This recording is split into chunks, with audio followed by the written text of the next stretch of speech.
C'est de la grosse folie encore une fois. L'ex-président russe Dmitry Medvedev vient de dire que d'autres pays sont prêts à offrir des ogives nucléaires à l'Iran pour se défendre. Les États-Unis demandent à la Chine de tirer les oreilles de l'Iran et ne pas fermer le détroit d'Ormuz, sinon les conséquences seront très lourdes. On va le découvrir tout de suite.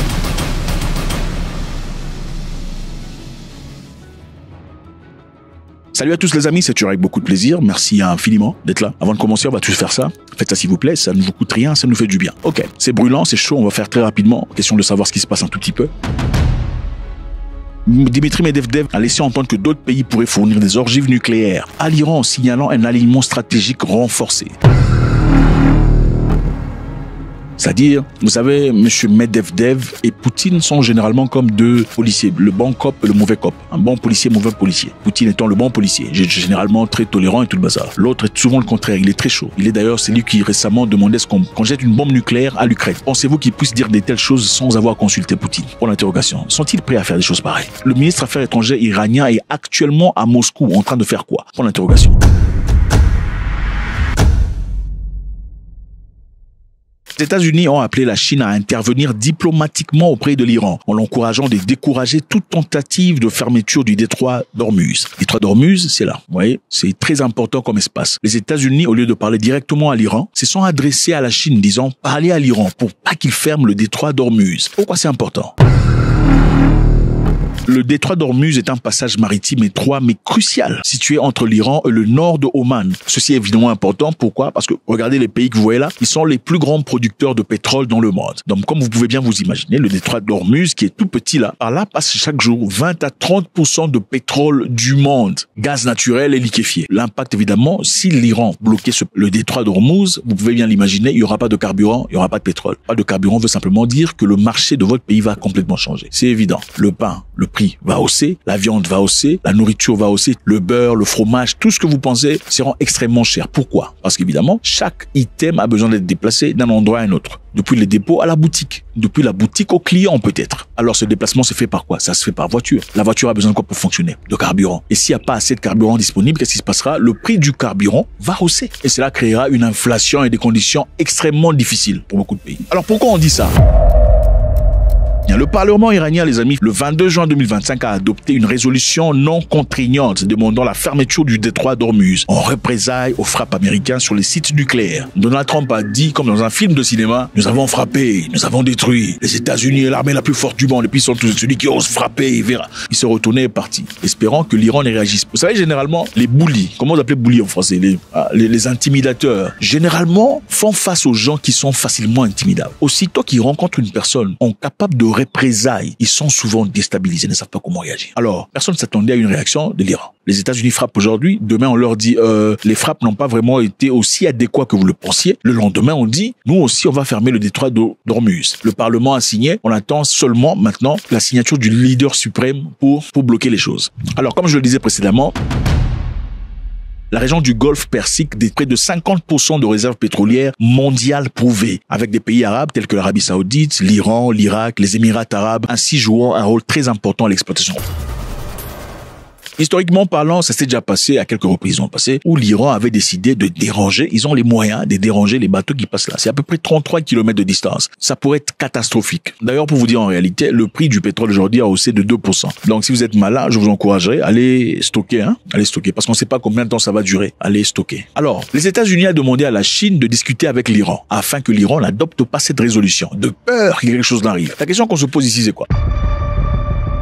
Pourquoi les Américains s'adresseraient-ils à la Chine? Ils sont forts. Ils devraient simplement dire à l'Iran, écoute, on te donne 2 jours d'ouvrir, sinon on détruit. Mais ils se sentent dans l'obligation de dire à la Chine de parler à l'Iran. Pourquoi la Chine n'est pas la Russie, par exemple? La Chine est le principal acheteur du pétrole iranien en dépit des sanctions occidentales. Donc depuis 25 ans, on sait, les Chinois, contrairement aux petits pays qui ne peuvent pas acheter le pétrole iranien de peur d'être sanctionnés par les États-Unis d'Amérique, est évidemment le plus grand trader. Et avec ça, ce niveau de respect, vous voyez, la force est très importante. Il faut être sage, mais il faut être fort. Il faut être généreux, gentil, câlin, mais il faut être fort d'abord. Si un autre pays ose acheter le pétrole iranien, il a des problèmes avec les États-Unis. Mais la Chine peut le faire. Ils ne feront rien. Vous voyez pourquoi la force est importante? Il ne suffit pas de prier, il faut être en capacité de destruction. On doit avoir peur de votre capacité de détruire. Écoutez, le monde appartient aux forts. Point barre. Il n'y a pas de justice, ça n'existe pas. Oh la justice, c'est à moi. Ce n'est pas à toi tant que tu n'es pas fort.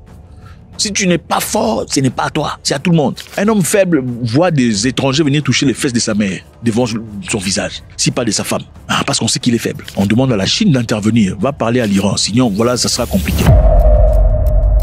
Selon un article très intéressant de New York Times du 23 juin 2025, les services de renseignement américains auraient détecté des signes indiquant la présence et des activités des gens affiliés à l'Iran qui s'apprêtent à aller attaquer des bases militaires américaines situées en Irak. Donc ça commence déjà. Ceci évidemment se fera en représailles aux frappes américaines effectuées en Iran. Les autorités iraniennes travaillent à dissuader les milices, notamment Kataïb, Hezbollah et Karatak, pour pas qu'ils détruisent ou attaquent les bases américaines. Vous savez, les Iraniens avaient dit aux Américains, avant le bombardement, que si vous vous impliquez dans cette histoire, vous en subirez les conséquences. Nous savons où vos bases se trouvent ici. Et apparemment, ils ne sont pas le genre de personnes qui, quand ils disent quelque chose, ne le font pas. Trump ne l'est pas, sans doute. Quand Trump dit « je viens », il vient. Il a démontré à plusieurs reprises. Mais apparemment, les Iraniens non plus ne sont pas les genre de personnes qui disent « je vais te faire ça ».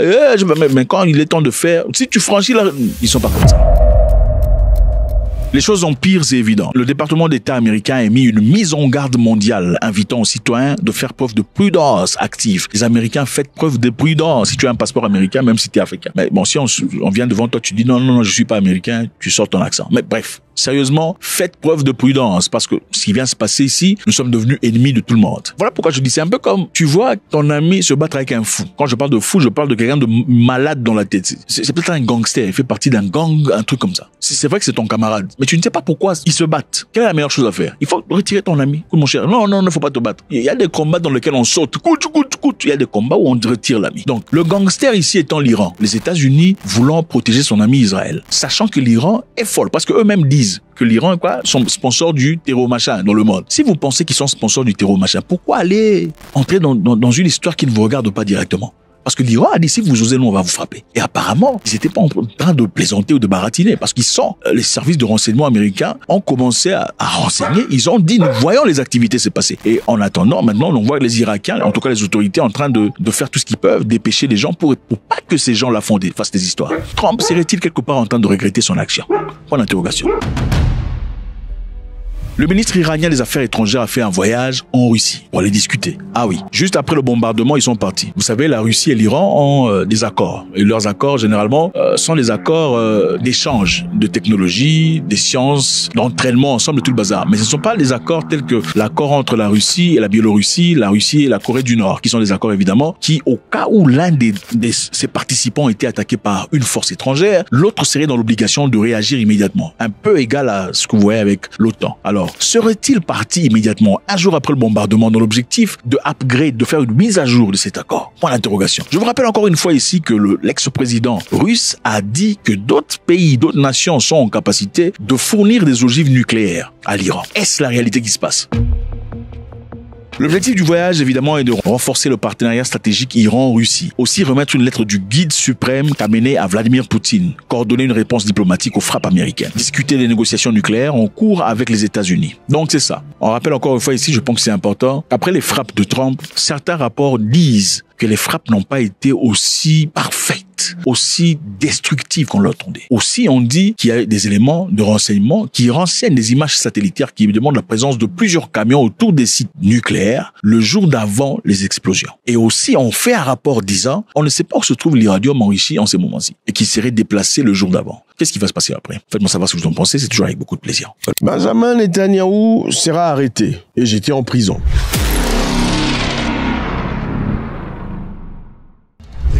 La décision antisémite du tribunal international de La Haye est un procès Dreyfus moderne qui se terminera de la même manière. Il y a 130 ans, l'officier juif français Alfred Dreyfus a été accusé à tort de trahison par un tribunal français partial.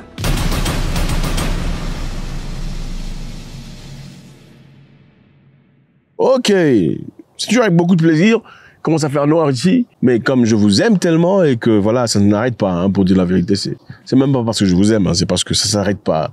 Inbox, salut Zach, on n'a pas eu de vidéo aujourd'hui, bonjour Monsieur Zach, de quoi on parle? Est-ce que Monsieur Zach, vous allez parler du Bénin? Monsieur Zach, parlez de la Côte d'Ivoire positivement, comme vous le faites toujours. Monsieur Zach, parlez du Mali. Monsieur Zach, vous ne parlez jamais de la République démocratique du Congo. Monsieur Zach. Tu as beaucoup de plaisir. Merci de m'aimer. Je vous aime aussi. Enfin, j'aime pas tout le monde, hein. Pas tous les pays que j'aime. Il y a Je vous vois venir. Ok, on est en...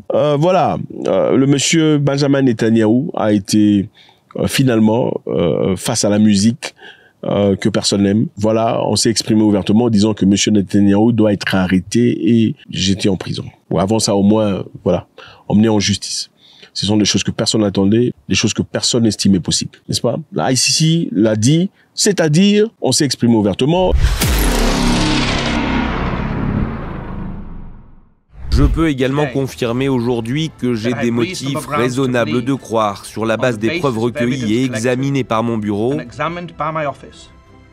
que le Premier ministre israélien Benjamin Netanyahou et le ministre israélien de la Défense Yoav Gallant portent la responsabilité pénale des crimes de guerre et des crimes contre l'humanité suivants, commis sur le territoire de l'État de Palestine à partir du 8 octobre 2023.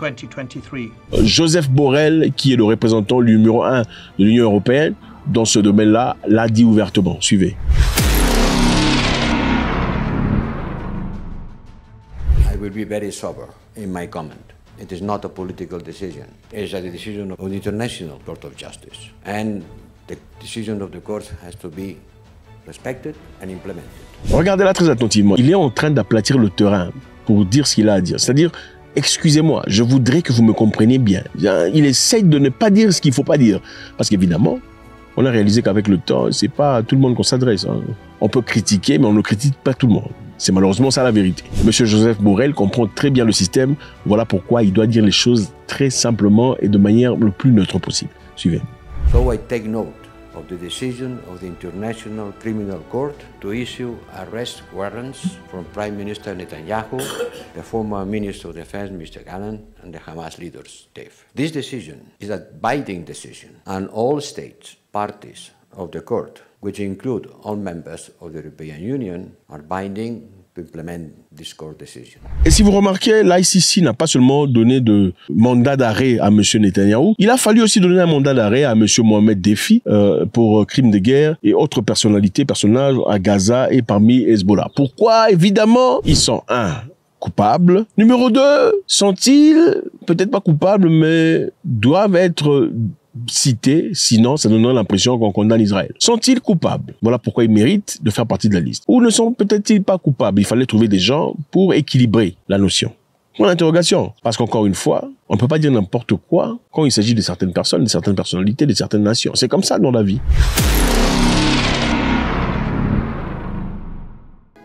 Nous rejetons fondamentalement la décision du tribunal d'émettre des mandats d'arrêt à l'encontre de hauts responsables israéliens. Le ICC a reçu beaucoup de push-over, beaucoup de résistance. Le côté de Trump dit qu'aussitôt que Donald Trump sera là, la Cour internationale de justice sera punie par un individu. La Cour internationale de justice, encore une fois, sera punie par un individu. Vous avez entendu ça? La Cour internationale de justice créée par des nations depuis la Deuxième Guerre mondiale en succession jusqu'à aujourd'hui, sera puni par un individu et son groupe parce qu'ils ont osé dire ou faire le travail qu'une institution judiciaire fait. Nous pensons tous que s'il y a mensonge, il y a des choses qui doivent pas être là, il y a des moyens à travers lesquels on le fait, n'est-ce pas? Il y a des moyens à travers lesquels on exige une certaine vérité ou une divergence. Mais bon, un monsieur qui est supporter de l'autre côté dit qu'il va punir la Cour d'appel. Et ça ne commence pas maintenant. Monsieur Karim Khan, qui a été le procureur dans ce cadre en faveur de la Cour de justice internationale, a subi une pression énorme pour avoir suggéré l'idée d'arrêter monsieur Benjamin Netanyahou. On l'a traité de tous les noms, on a fait toute une histoire, on lui a même fait des accusations portant à une certaine... Vous comprenez, quand vous prenez quelqu'un de force, de sexe opposé, vous comprenez? Oui. Alors, est-ce vrai ou pas? Point d'interrogation. À vous, est-ce que vous pensez que c'était légal, c'était légitime, il avait vraiment fait ça ou pas? Point d'interrogation. Secondo, les États-Unis d'Amérique, à travers ses sénateurs, ont dit ouvertement que monsieur n'osera plus foutre la plante de son pied aux États-Unis d'Amérique. C'est clair. Donc, si vous osez, vous ne viendrez plus aux États-Unis. Et on va s'assurer que ta famille traverse un moment très difficile. On le lui a dit, clairement.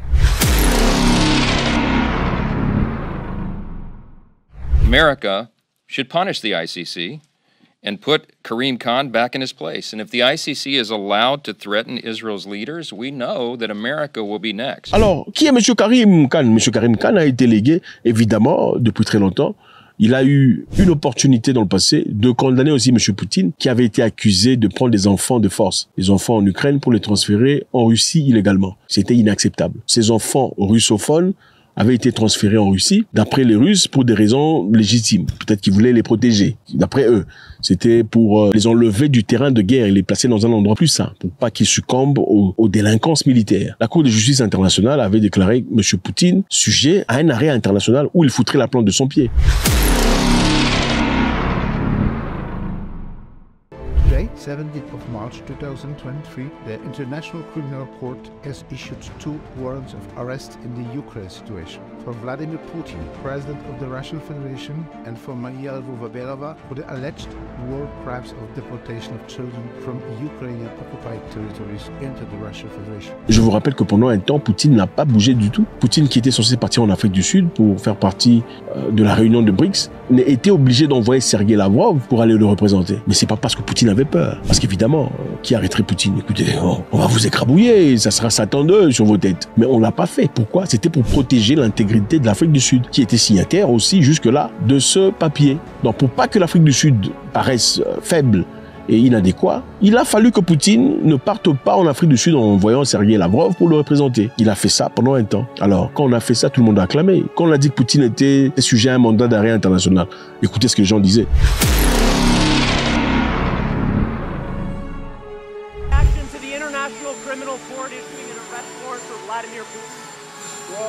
Justified it, but the question is, it's not recognized internationally by us either.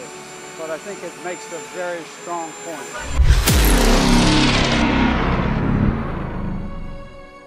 We have always made clear at the European Union that those responsible for the illegal aggression against Ukraine must be brought to justice. And this International Criminal Court issue on holding Russia and its leader to account for the crimes and atrocities they are committing in Ukraine.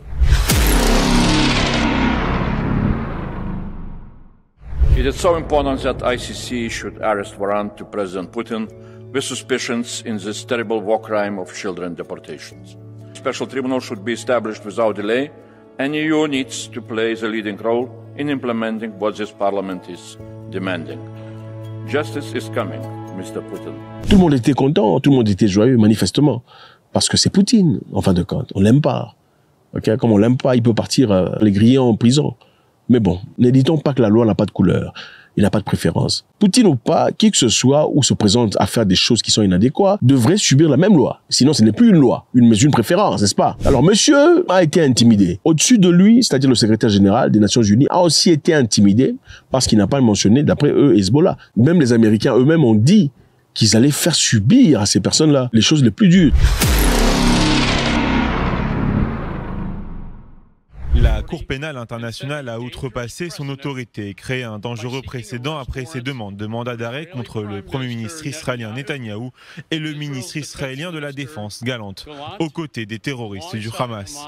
Je veux être très clair, les arguments contre Israël sont sans aucun fondement. Selon le texte proposé, toute personne ayant offert une assistance financière, matérielle ou technologique au tribunal sera sanctionnée. D'autre part, il est essentiel de se rappeler qu'à la Genèse, c'était l'Afrique du Sud qui est partie porter plainte contre Israël sur ce qui se passait à Gaza. Et je vous rappelle ici que l'Afrique du Sud était partie seule. Il n'y avait aucun soutien d'un seul pays africain. Bon, il faut dire un seul pays quand même.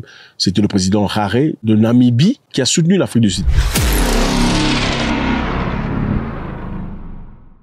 L'Afrique du Sud évoque la Nakba du peuple palestinien, conséquence de la colonisation israélienne qui a débuté en 1948 et qui a entraîné la dépossession, le déplacement et la fragmentation systématique et forcée du peuple palestinien, la privant de son droit internationalement reconnu et inaliénable à l'autodétermination et du droit internationalement reconnu des réfugiés à rentrer dans leurs villes et villages. C'était la seule personne. Bon, en attendant, il y avait le président kenyan, les présidents congolais, le président tous les Africains soutenaient, enfin, c'est quand même intéressant pour des pays qui traversent des moments difficiles, qui sont prétendument agressés, mais qui soutiennent enfin, bref, continuons. Les agressions. Enfin, continuons. C'est pas, donc, c'est pour dire qu'il est essentiel de se rappeler que l'Afrique du Sud a joué un rôle très important, un rôle capital, en se levant, contrairement à toutes les pensées que toutes les personnes pensaient, ils sont partis montrer leur désarroi et leur désintéressement sur ce qui se passait. Parce que Nelson Mandela et Yasser Arafat étaient des gens très proches. Et l'Afrique du Sud a sa doctrine selon laquelle, aussi longtemps que la Palestine ne sera pas libre, ils ne peuvent pas se considérer totalement libres. Alors, qui va arrêter Benjamin Netanyahou? Point d'interrogation. Qui aura le courage? Fera-t-il un voyage pour défier tout le monde? Pour montrer que vous ne faites rien contre moi, vous n'avez pas de pouvoir? Qui défiera? Ils ont la capacité nucléaire, ils ont aussi les États-Unis derrière eux. Est-ce que ça veut dire, si personne ne l'arrête dans ce cas, que la Cour de justice internationale, la Cour machin histoire, c'est du boba, c'est du n'importe quoi, il faut fermer les portes? Ou bien il y a des gens supérieurs, il y a une justice pour vous et une justice pour nous? Alors, pourquoi ont-ils été condamnés? Parce qu'on a estimé que ce qu'ils ont fait était fait consciemment et que parmi les gens qui ont subi les conséquences, il y a eu des enfants, des vieillards et les autres. Ils ont aussi pensé qu'ils ont sciemment bloqué accès à la nourriture, c'est-à-dire ils ont affamé des gens, chose qui est inacceptable. Et bon, il est vrai que tu peux affamer des gens qui sont méchants, mais en affamant des gens qui sont méchants, on risque aussi d'affamer des enfants, des femmes enceintes et des vieillards. Et c'est la raison pour laquelle le ICC se levait aujourd'hui pour ça. Alors vous pensez que Joseph Borrell parle aujourd'hui comme ça, c'est pour essayer de donner une certaine signification et un respect à cette Cour de justice. Sinon, ça sera une institution de pacotille. Vrai ou faux? Faites-moi savoir ce que vous en pensez, c'est toujours avec beaucoup de plaisir. Est-ce qu'on va l'arrêter ou pas? Un doute fort règne au camp des Américains après avoir effectué leur frappe sur l'Iran. Les démocrates et les républicains sont en train de se contredire mutuellement. On pose beaucoup de questions. Est-ce qu'ils ont vraiment pu détruire le système nucléaire? Les B-2 américains envoyés par Donald Trump ont vraiment pu détruire le programme nucléaire iranien? Comme il le prétend, Donald Trump a dit que la mission a été parfaite. Les bombardiers étaient partis, ils ont effectué leur travail et sortis de l'espace aérien iranien sans subir aucune perte. Les Israéliens ont célébré une victoire sur l'Iran, une victoire très contestée par l'Iran elle-même, car de leur côté, ils ont aussi célébré leur victoire. Alors qui dit la vérité et qui ment? Initialement, c'était pour détruire le programme nucléaire iranien. Ont-ils pu détruire ce programme effectivement ou pas? Salut à tous, c'est toujours avec beaucoup de plaisir, merci infiniment d'être là. C'est chaud parmi les Américains, on va jeter un coup d'œil pour voir ce qui se passe réellement. En effet, un dossier classifié a été révélé, a sointé, fuité, révélant que le programme nucléaire iranien qui avait été ciblé n'a pas été détruit.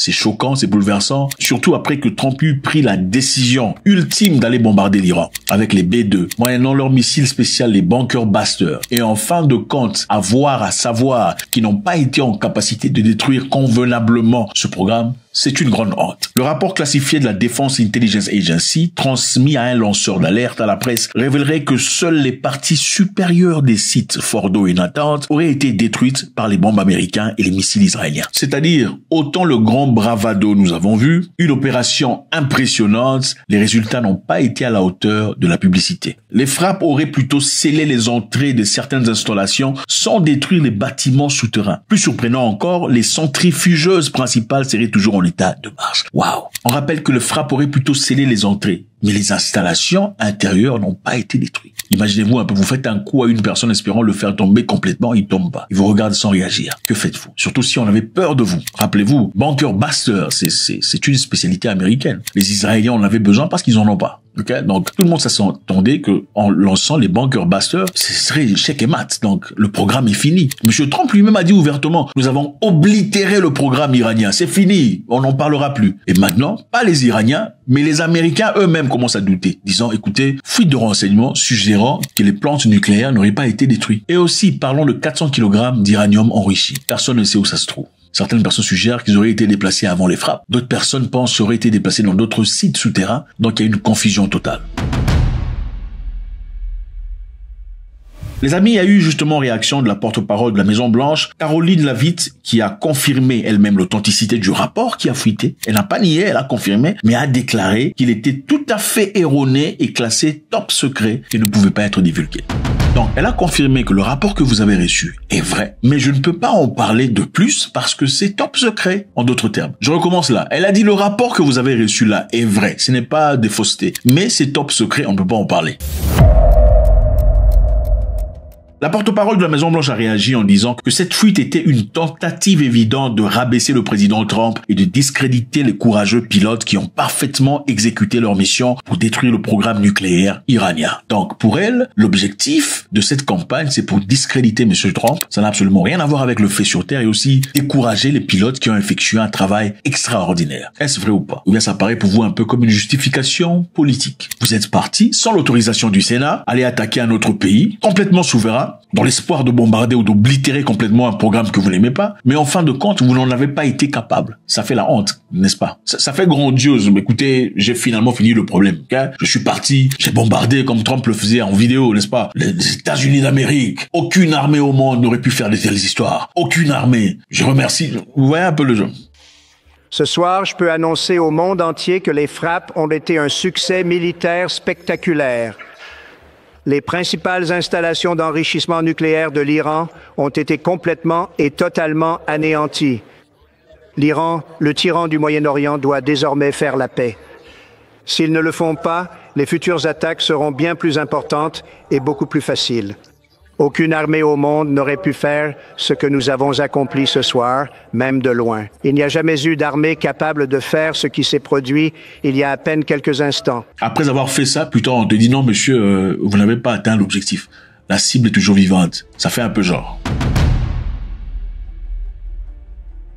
Le doute est fort dans le camp américain jusque-là, preuve que le sujet est délicat pour l'administration Trump. Ce mardi, des membres de la CIA et des généraux devraient présenter des éléments confidentiels sur ces frappes au Sénat et à la Chambre. Donc, la CIA devrait présenter à la Chambre et au Sénat des éléments confidentiels décrivant évidemment le résultat de cette action que vous avez pris sans leur autorisation. Mais alors, les présentations ont finalement été annulées officiellement pour des raisons d'indisponibilité de certains responsables. Donc, ils étaient censés être là. C'est la CIA ici qui devrait parler avec les responsables, censés autoriser les frappes à l'extérieur si c'est fait. Mais il faut justifier. Vous avez fait des frappes, où sont les résultats? Mais aujourd'hui, on a annulé cette présentation, soulignant indisponibilité de certains responsables. Hakeem Jeffries, chef de file des démocrates. En effet, vous savez, les démocrates et les républicains sont pas tout à fait toujours en accord. Dans la Chambre de représentants, il a dit « Je n'ai pas dit que c'était une déformation de fait. Je dis qu'aucun élément n'a été présenté au peuple américain et au Congrès pour confirmer que le programme nucléaire de l'Iran a été complètement et totalement anéanti. Donc, je ne dis pas que ce que vous dites est faux. Je dis que jusque-là, vous ne nous avez encore présenté absolument rien de concret pour dire que votre action ou votre réaction a été oblitérante comme vous l'avez prévenu. » Mais il y a de vraies questions auxquelles il faut répondre afin que le peuple américain ait une compréhension complète de la vérité, toute la vérité, et rien que la vérité. Est-il vrai que le programme nucléaire iranien a été complètement et totalement anéanti? Il semble qu'il y ait des raisons de croire qu'il s'agissait d'une fausse déclaration flagrante faite par Donald Trump au peuple américain. C'est l'une des questions auxquelles l'administration Trump doit répondre. De quoi fuit-il? Pourquoi ce briefing, qui a déjà plusieurs jours de retard, a-t-il été reporté? Le président Trump a réagi évidemment suite à ce doute. Il a réagi sur son réseau social en citant le secrétaire de la Défense. Voilà ce qu'il a dit. Tous qui disent que les bombes n'ont pas tout détruit veulent juste minimiser la réussite du président. Oui, on a complètement démoli les sites. Si on est là, c'est bien parce que les pilotes des B-2 ont fait un travail extraordinaire. Et les fake news de CNN essayent de dire ouais, mais finalement, effectivement, ça a été démoli, mais pas complètement. Vous savez, ce sont des médias qui font beaucoup de mal à des pilotes formidables qui risquent leur vie. CNN, c'est vraiment des pourris et les autres aussi. Et honnêtement, les réseaux, c'est pas beaucoup mieux. Tout ça, c'est des fake news. Ils auraient jamais dû faire une chose pareille. Ces pilotes ont fait un super travail. Les sites ont été complètement oblitérés. Est-il en train de dire la vérité ou pas? Vous savez, la vérité n'a pas besoin d'avocat. Le mensonge, dit-on, c'est comme un lapin. Ok, la vérité est comme un lion. Le mensonge est comme un lapin, ça a besoin de protection. La vérité est comme un lion, on n'en a pas besoin. Le mensonge est comme un lapin. Ça veut dire quoi? C'est-à-dire quand vous laissez un lapin balader, se trimballer, il y a beaucoup de risques. Il y a des chats qui risquent d'attaquer, des rats, des chiens, des rapaces. Mais le lion, par contre, étant la vérité, il n'a pas besoin de soutien ou de protection ou de sécurité. Le lion marche seul, tout le monde s'en va parce que c'est la vérité. En disant que toutes ces démarches sont faits dans l'objectif de diminuer l'action du président de la République par lui-même, le président. Serait-il en train de justifier ce qu'il a fait? Si vraiment l'histoire a été détruite, pourquoi a-t-il besoin de réagir? Il faudrait simplement montrer les données. Regardez ici, c'est complètement détruit. Regardez là-bas, c'est complètement détruit, n'est-ce pas? Alors, s'il faut justifier, non, tout ce que vous dites là, c'est pas vrai, qu'est-ce qui se passe réellement? Réaction de Israël. Le Premier ministre israélien a réagi déclarant une victoire historique. Ouais. Lui a réagi à la télévision disant une victoire historique. Nous avons battu l'Iran. Nous avons remporté une victoire historique. Et cette victoire restera gravée dans les mémoires pendant des générations. Et si quelqu'un en Iran essayait de reconstruire ce projet, nous agirions avec la même détermination, la même force, pour mettre fin à toute tentative de ce genre. Je répète, l'Iran n'aura jamais l'arme nucléaire. Malgré un rapport de service de renseignement américain concluant que les frappes américaines n'avaient retardé le programme nucléaire que de quelques mois. Souvenez-vous, l'attaque d'Israël ou la colère d'Israël était par rapport au programme nucléaire iranien, disant l'Iran ne peut en aucun cas avoir un programme iranien. Même si les Iraniens eux-mêmes se pensent légitimement souverains pour en avoir, Israël a fait cette attaque pour oblitérer, pour détruire le programme nucléaire iranien. Leur Premier ministre dit à la télévision, nous déclarons la victoire. Ont-ils vraiment reçu cette victoire en détruisant cette histoire? Même si les renseignements américains disent, on a pu, par ces attaques simplement, retarder le programme nucléaire de quelques mois, pas plus grand. Nous avons aussi tous vu que l'Iran et Israël ont pu parvenir à un cessez-le-feu mardi, mettant fin à 10 jours de frappes réciproques après que le président Donald Trump a rejoint le conflit en lançant des bombes anti-bunkers. Mais aussi, il y a eu une réaction. L'Iran a riposté en visant la plus grande base militaire américaine au Moyen-Orient. Et évidemment, Trump a minimisé cette action, il a minimisé la réponse en qualifiant de faible. Il a dit la réponse iranienne était faible. Il a aussi, par la même occasion, remercié le gouvernement iranien d'avoir lancé une rétaliation faible. Monsieur Trump a remercié l'Iran de l'avoir prévenu en avance, annonçant les grandes lignes du cessez-le-feu quelques heures plus tard. Alors, est-ce que l'Iran aurait prévenu Trump de l'attaque qui est arrivée? Point d'interrogation. Est-ce que l'Iran aurait fait exprès de ne pas vraiment frapper avec toutes ses forces pour ne pas détruire justement la base militaire américaine? Point d'interrogation, c'est une possibilité. La politique du nez saignant, bleeding nose politique, c'est une façon de réagir sans vraiment détruire. C'est une possibilité qui se fait souvent quand vous faites face à un adversaire très fort qui essaie de vous frapper, mais vous faites semblant de frapper. L'objectif est de frapper mais de pas détruire. Parce que si vous frappez dur et que ça détruit, là, ça pourrait engager des grandes forces. Là, vous allez à la guerre. Mais je peux frapper, faire semblant de frapper, ça passe. Mais pour sauver la face, le monde dise, ah, ok, regarde, il a aussi frappé en retour, même si ça n'a pas touché. Est-ce que l'Iran aurait fait ça par hasard? Peut-être. Dans l'objectif de dire, nous allons vous répondre, mais on ne veut pas la guerre. Ou bien, c'est une histoire totalement inventée par Donald Trump.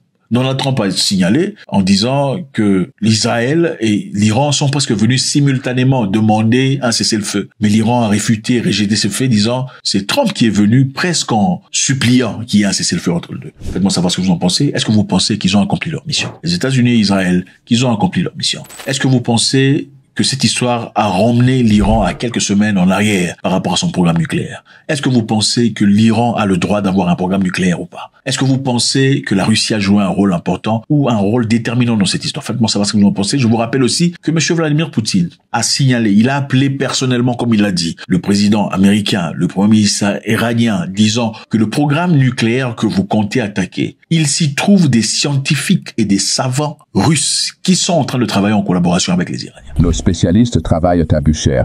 Il y a 250 personnes, plus celles en déplacement professionnel. Le nombre total peut atteindre 600 et nous ne partons pas.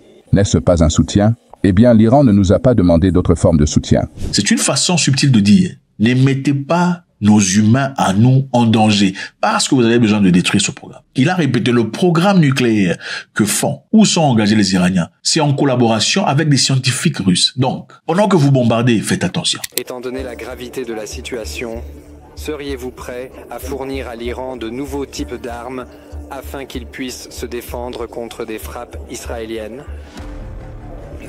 Je parle également de l'énergie nucléaire à des fins pacifiques et de l'utilisation pacifique de l'énergie nucléaire dans d'autres domaines. Vous le savez, à l'époque, nous avons commencé à mettre en œuvre un projet en Iran qui avait été lancé par des entreprises allemandes.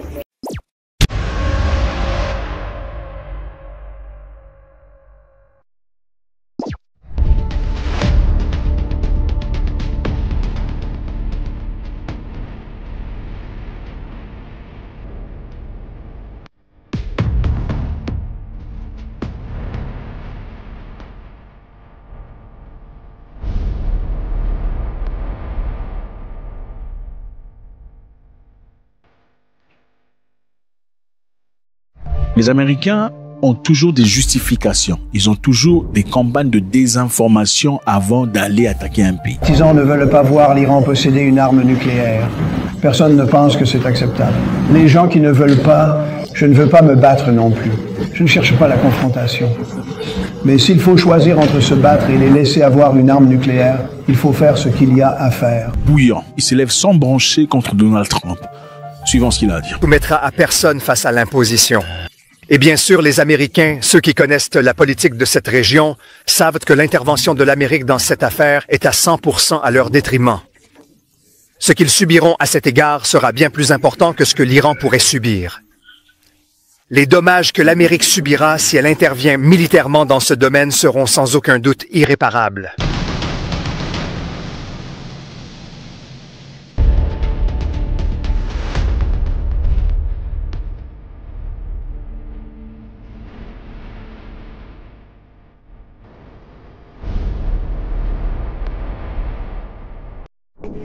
Je pense qu'il serait absolument juste que nous cherchions tous ensemble des moyens de mettre définitivement fin aux hostilités et de trouver des solutions pour parvenir à un accord entre toutes les parties au conflit afin que les intérêts de l'Iran puissent être garantis, d'une part, en ce qui concerne ses activités nucléaires pacifiques, naturellement, des activités nucléaires pacifiques. Je parle également de l'énergie nucléaire à des fins pacifiques et de l'utilisation pacifique de l'énergie nucléaire dans d'autres domaines. Ainsi que de garantir les intérêts d'Israël en matière de sécurité inconditionnelle de l'État juif. C'est une question délicate et il est certain que nous devons faire preuve d'une extrême prudence ici. Mais à mon avis, dans l'ensemble, nous devons être extrêmement prudents ici, mais selon moi, une telle décision pourrait être prise. Comme... Vous le savez, à l'époque, nous avons commencé à mettre en œuvre un projet en Iran qui avait été lancé par des entreprises allemandes et nous avons construit la centrale de Bushehr. Les entreprises allemandes sont parties. Les Iraniens nous ont demandé de reprendre ce projet. C'était une tâche difficile parce qu'elle avait été commencée par des spécialistes allemands. C'était leur conception et Rosatom a dû faire de gros efforts pour adapter le projet au design russe. Néanmoins, nous avons réussi et cette unité fonctionne avec succès. Nous avons signé un contrat pour construire 2 unités supplémentaires et ce travail est en cours. Nos experts sont sur le terrain. Nous parlons de plus de 200 personnes. Et nous nous sommes mis d'accord avec le chef du ministère des Affaires étrangères. Et nous nous sommes mis d'accord avec la direction israélienne pour que leur sécurité soit assurée. Globalement, je pense qu'étant donné les projets de l'Iran de continuer à développer son programme nucléaire pacifique, je parle de domaines comme l'agriculture, où cela s'applique, ainsi que la médecine, etc. Mais il ne s'agit pas seulement d'énergie nucléaire, mais aussi de l'énergie nucléaire elle-même. Avec l'Iran, puisque nous avons ce haut niveau de confiance entre nos pays, nous avons établi de très bonnes relations. Nous pouvons poursuivre cet effort et garantir leurs intérêts dans ce domaine. Je ne vais pas entrer dans les détails. Il y en a beaucoup et tous ces détails ont été discutés par nous aussi bien avec la partie israélienne qu'avec la partie américaine et certains messages ont été envoyés à nos amis iraniens. Et globalement, les intérêts de l'Iran dans l'énergie nucléaire pacifique peuvent être assurés. En même temps, nous pourrions lever les inquiétudes d'Israël en ce qui concerne sa sécurité. À mon avis, de telles options existent. Encore une fois, nous les avons exposées à nos partenaires, les États-Unis, Israël, et nous avons contacté l'Iran. Nous n'imposons rien à personne. Nous expliquons simplement comment nous voyons une issue à la situation. Mais bien sûr, il appartient aux dirigeants politiques de tous ces pays de décider, principalement à l'Iran et à Israël. Vous avez signé un traité officiel de partenariat stratégique important avec l'Iran. Il ne comporte pas de clause de défense mutuelle, mais tout de même, étant donné la gravité de la situation, seriez-vous prêt à fournir à l'Iran de nouveaux types d'armes afin qu'il puisse se défendre contre des frappes israéliennes? Vous savez, par le passé, nous avons proposé à nos amis iraniens de collaborer dans le domaine de la défense aérienne. Il est difficile d'avancer lorsqu'un partenaire ne manifeste pas d'intérêt. À l'époque, ils n'ont pas montré beaucoup d'intérêt et cela s'est arrêté là. Quant au traité que vous avez mentionné, le traité de partenariat stratégique, il ne comporte aucune disposition relative à la défense, premièrement. C'est le deuxième point, et troisièmement, nos amis iraniens ne nous le demandent pas, donc il n'y a rien à discuter. Si vous me permettez une clarification, si je ne me trompe pas, vous leur avez fourni des S-300 ainsi que des S-200 modifiés. Donc, la Russie a effectivement joué un certain rôle dans la protection de l'Iran. Non, c'est différent car notre proposition portait sur une collaboration autour d'un système complet, pas seulement sur la fourniture d'équipements. Oui, nous en avons discuté par le passé, mais la partie iranienne n'a pas manifesté beaucoup d'intérêt pour notre proposition. C'est une déposition de ténèbres. Oui, il y a bien eu des livraisons. Nous avons effectivement effectué ces livraisons. Cela n'a rien à voir avec la crise actuelle. Il s'agissait simplement d'une coopération régulière dans le domaine technico-militaire. C'était conforme au droit international. Nous n'avons rien enfreint. L'Iran ne nous a jamais demandé quoi que ce soit qui aille à l'encontre des normes internationales auxquelles la Russie avait souscrit. Nous sommes toujours restés dans les limites du droit international.